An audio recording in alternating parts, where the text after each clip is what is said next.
Oke, assalamualaikum warahmatullahi wabarakatuh. Kembali lagi di video pembelajaran kali ini ya.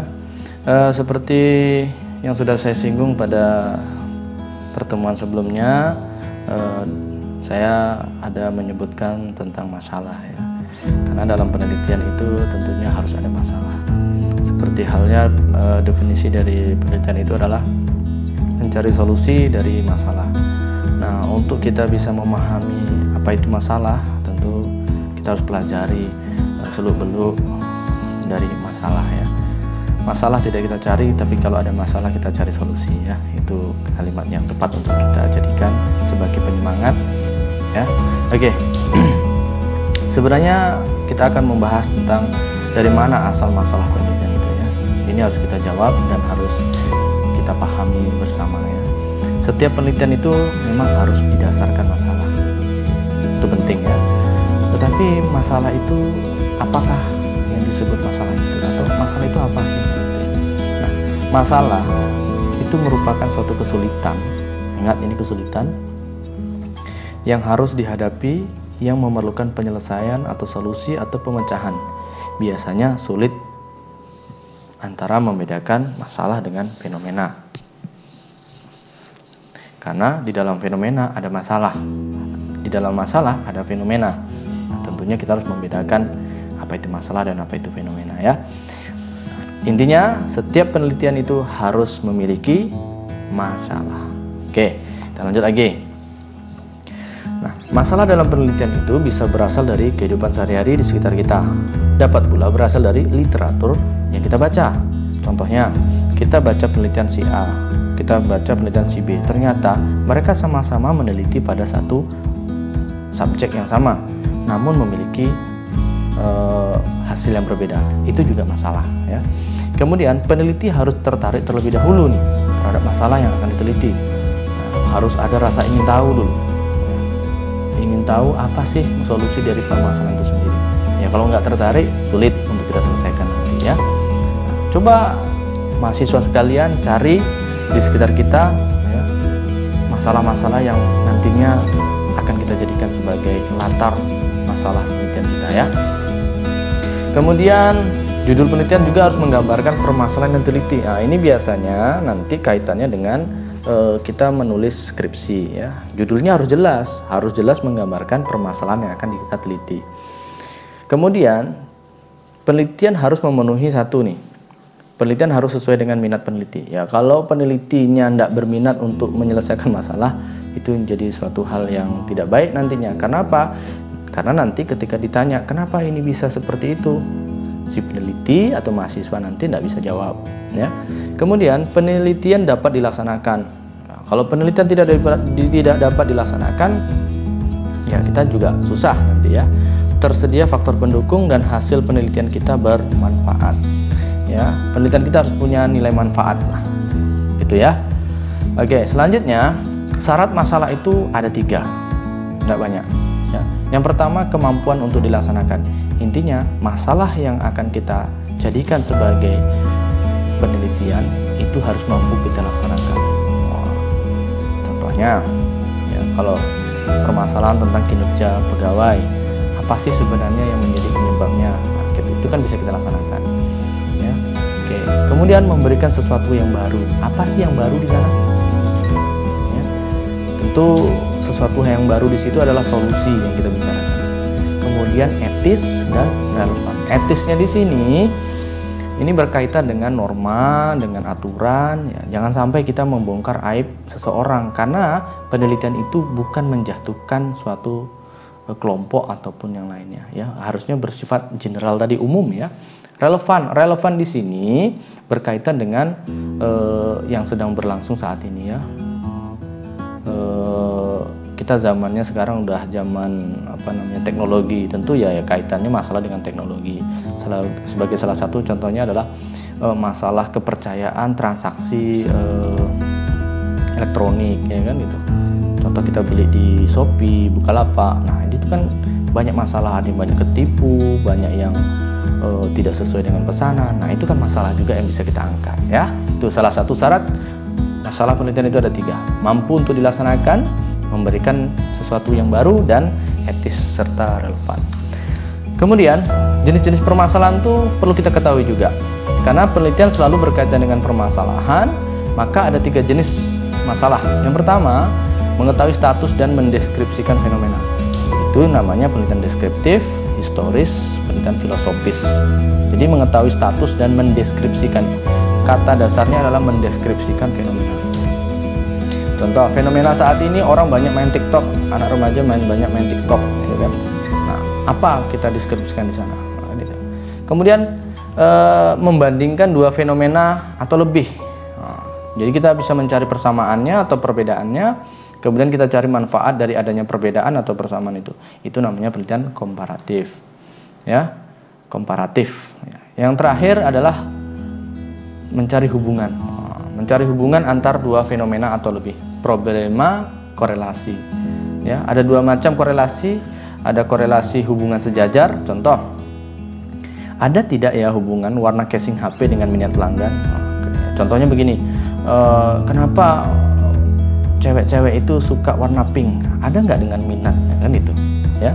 Itu korelasi hubungan sejajar. Kemudian hubungan sebab akibat. Contohnya hubungan warna casing terhadap peningkat penjualan. Nah, kalau ini contoh seperti ini, kalau seumpamanya warna casing kita buat warna pink, ada nggak peningkatan penjualannya? Nah, itu adalah mencari hubungan masalah tentang korelasi sebab akibat. Oke, ya, ini adalah jenis-jenis permasalahan tadi. Kita lanjutkan lagi. Kriteria merumuskan masalah. Nah, setelah kita identifikasi masalah, kita rumuskan ya. Itu seperti halnya seperti yang saya utarakan pada pertemuan pada video sebelumnya ya. Nah, masalah dirumuskan dengan ringkas, akurat, dan memungkinkan penjelasan atau pengujian secara empiris. Rumusan masalah dapat berbentuk kalimat tanya, dan umumnya memang kalimat tanya ya. Contoh, apakah ada hubungan antara status pegawai dokter di Puskesmas dengan kinerjanya? Ya. Tentu nanti setelah ini kita ada hipotesisnya. Ya. Hipotesisnya biasanya diduga ada hubungan antara status pegawai dokter di Puskesmas dengan kinerjanya. Nah, itu nanti ya. Kemudian, walaupun masalah yang diteliti bersifat kompleks, rumusan masalah harus sedemikian jelas sehingga tidak ditafsirkan secara berbeda-beda. Makanya, ketika kita menulis rumusan masalah, kita lihat satu persatu. Ya, kita buat 1 apa rumusan masalahnya, 2 rumusan masalahnya apa, sehingga jelas. Masalah penelitian itu adalah pokok dalam penelitian. Perumusan masalah penelitian dibuat dalam bentuk pertanyaan yang jawabannya ingin diperoleh melalui penelitian ya. Nah, ini adalah kriteria merumuskan masalah ya. Kemudian ini contohnya, contoh dari rumusan masalah dan juga hubungan-hubungan dari problematika tadi ya. Contoh, kalau peneliti ingin mengetahui status sesuatu, maka judul harus dirumuskan sebab. Ya, contoh, studi deskripsi tentang, penelitian tentang pendapat, tanggapan masyarakat tentang. Nah, ini adalah contoh-contoh judul ya. Ketika nanti Anda membuat skripsi, kalau Anda hanya ingin mengetahuinya atau hanya pendekatannya deskriptif saja ya. Nah, kalau peneliti ingin membandingkan status 2 fenomena atau komparasi tadi, nah, contoh judulnya seperti ini, studi komparasi antara ya, marketplace Shopee dengan marketplace Bukalapak. Nah, contoh. Kemudian penelitian komparasi kandungan minyak astiri pada buah pala matang dan pala mentah. Nah, itu contohnya. Nah, kalau ini peneliti ingin mengetahui hubungan ya, 2 fenomena atau lebih. Kalau contohnya, kalau korelasi sejajar bisa berbunyi seperti ini, korelasi antara A dengan B, hubungan antara A dengan B atau yang lainnya ya. Kemudian sebab akibat. Jadi kalau untuk program studi manajemen, kalau mahasiswa pernah baca kakak-kakak tingkat kita, itu biasanya banyak sekali judulnya diawali dengan pengaruh ya. Jadi sebenarnya judul itu tidak harus diawali dengan kata pengaruh. Kalau kata pengaruh berarti dia korelasinya sebab akibat ya. Jadi simple juga bisa. Contohnya tadi ya, studi atau tanggapan masyarakat tentang COVID-19 ya, bisa jadi seperti itu. berarti pendekatannya ingin mengetahui status saja.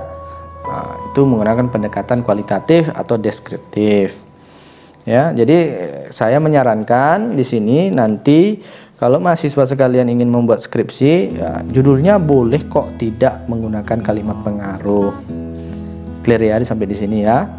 Oke, permasalahan yang akan diteliti bisa dirumuskan sebagai kalimat pertanyaan. Contoh, kalau yang di atas ini, bagaimana hubungan antara tingkat pendidikan dan tindak kriminalitas? Ya, bisa juga seperti itu.